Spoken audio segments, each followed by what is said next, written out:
यहां पर मोटे तौर पर 7-8 अंकों में कुछ बातें हैं जो हमारी आशा थी और उस पर इस बजट का रिस्पॉन्स क्या रहा है उसको अंकित कर देते हैं।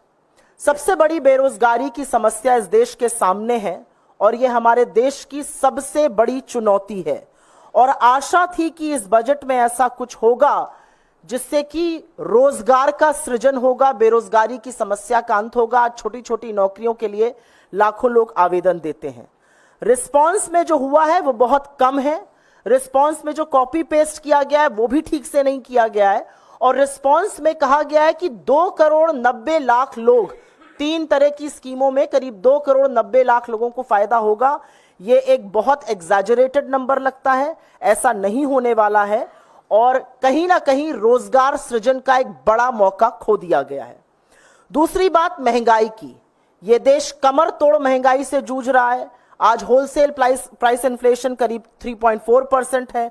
फूड इन्फ्लेशन की जो लास्ट रीडिंग थी वो 9.5% है और उसके बाद भी इकोनॉमिक सर्वे में 1.7% के एक मैन्युफैक्चरिंग डिफ्लेटर की बात की गई है।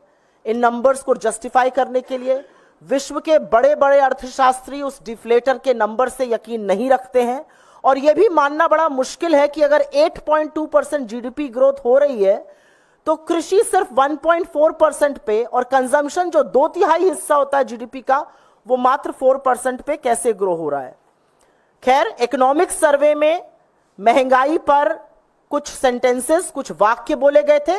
वित्त मंत्री ने अपने तीसरे पैराग्राफ में महंगाई पर मात्र 10 शब्द बोले हैं।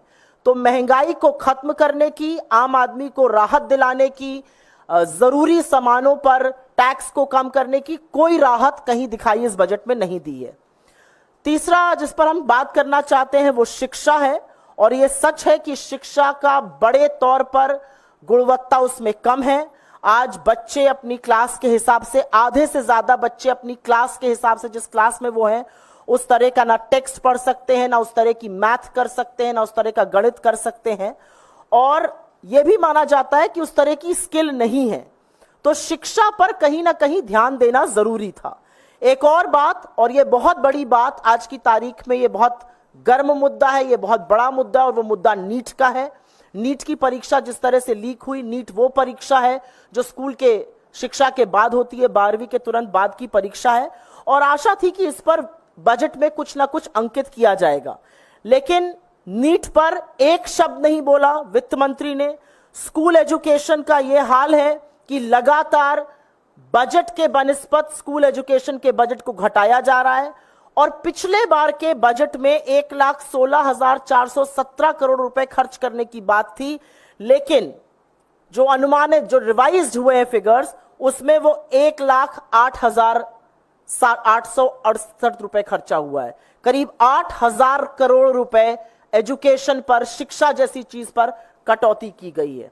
चौथा पॉइंट हेल्थ केयर, स्वास्थ्य का है और यह सर्वविदित है, सबको पता है कि पब्लिक हेल्थ केयर का बुरा हाल है, सरकारी अस्पतालों का बुरा हाल है। डॉक्टर की, नर्सेस की, टेक्नीशियंस की कमी तो है ही, जांच की मशीनों की, डायग्नोस्टिक्स की भारी कमी है और यह माना जा रहा था कि हेल्थ पर, स्वास्थ्य पर खर्चा ज्यादा किया जाएगा, लेकिन स्वास्थ्य पर भी जीडीपी के बनिस्बत खर्चा घटाया जा रहा है और अब सिर्फ वो 1.9% रह गया है।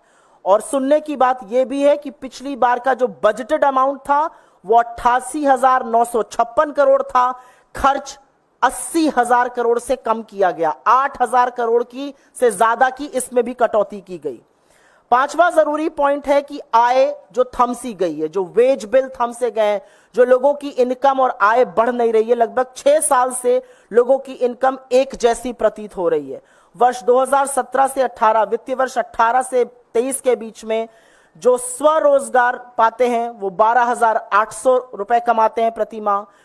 जो दिहाड़ी मजदूर हैं वो करीब करीब 7,400 कमाते हैं और जो मजदूर हैं वो 19,750 कमाते हैं। हमारी हमेशा से डिमांड रही है, हमारे मैनिफेस्टो में रहा है कि 400 प्रतिदिन की न्यूनतम आय हर श्रेणी की होनी चाहिए। इस श्रेणी की जो आय है, मजदूरों की जो आय है, वो 400 रुपए प्रतिदिन पर फिक्स किया जाए। ये हमने अपने घोषणा पत्र में डाला था। लेकिन असलियत ये है कि 0 से 20% टैक्स ब्रैकेट के अलावा किसी भी टैक्स देने वाले को कोई राहत नहीं है। और खास तौर से दिहाड़ी मजदूर, वो लोग जो शायद टैक्स ब्रैकेट में नहीं आते हैं, जो गरीब और गुर्बत से जूझ रहे हैं, पिछले 6 सालों में जिनकी इनकम नहीं बढ़ी है, उनको कोई भी राहत, कोई भी रियायत नहीं दी गई है। छठा बड़ा पॉइंट, और ये कृषि को लेकर है। हमारे देश की 65-70% लोग कृषि से संबंध रखते हैं। एक ही मांग लगातार किसान कर रहे हैं। किसानों की शहादत भी हो गई, किसान आज भी मांग कर रहे हैं कि एमएसपी की कानूनी गारंटी हमें मिलनी चाहिए। इस कानूनी गारंटी का उल्लेख उस घोषणा पत्र में भी है कांग्रेस के, जिससे कॉपी पेस्ट करने का तमाम काम वित्त मंत्री ने किया है। काश उन्होंने यह भी किया होता, लेकिन रिस्पांस में उन्होंने कृषि का बजट घटाया है as a percentage of the budget. और एक यह भी सत्य है कि एमएसपी की लीगल गारंटी पर, कानूनी गारंटी पर उन्होंने एक शब्द नहीं बोला है। सातवीं बड़ी बात, एजुकेशन लोन्स को लेकर कहा गया। और क्योंकि इतनी ज्यादा बेरोजगारी है, लोगों की आय कम है, महंगाई ज्यादा है, जो एजुकेशन लोन लिए गए थे, हमारी ये मांग थी, हमारे घोषणा पत्र में भी हमने अंकित किया था कि एक बार जो आउटस्टैंडिंग एजुकेशन लोन्स हैं उनको माफ कर दिया जाए। लेकिन ऐसा नहीं हुआ और रिस्पांस में एजुकेशन लोन देने की बात हुई, लेकिन जो एजुकेशन लोग लेकर आज जूझ रहे हैं उस एजुकेशन लोन को चुकाने में, क्योंकि उनको नौकरियां नहीं मिली हैं, उनके परिवार की आय कम हो गई है, वो महंगाई से जूझ रहे हैं, उसके बारे में कुछ नहीं किया गया और वो जरूर इससे निराश होंगे। अंत में एक बहुत ज्वलंत और बहुत बड़ा मुद्दा इस समय अग्निपथ स्कीम को लेकर है। लगातार हम देख रहे हैं कि सेना उसका विरोध कर रही है, लगातार शहीद परिवार उसका विरोध कर रहे हैं। दो तरह की भ्रांति करने का, दोयम दर्जा सेना के एक वर्ग को देने का विरोध किया जा रहा है। और हमारी शुरू से मांग ये रही है, हमारी मैनिफेस्टो में था कि अग्निपथ स्कीम को विड्रॉ किया जाए, लेकिन अग्निपथ स्कीम पर भी एक शब्द नहीं था उसको खत्म करने का, उसको विड्रॉ करने के बारे में भी कोई उल्लेख नहीं था।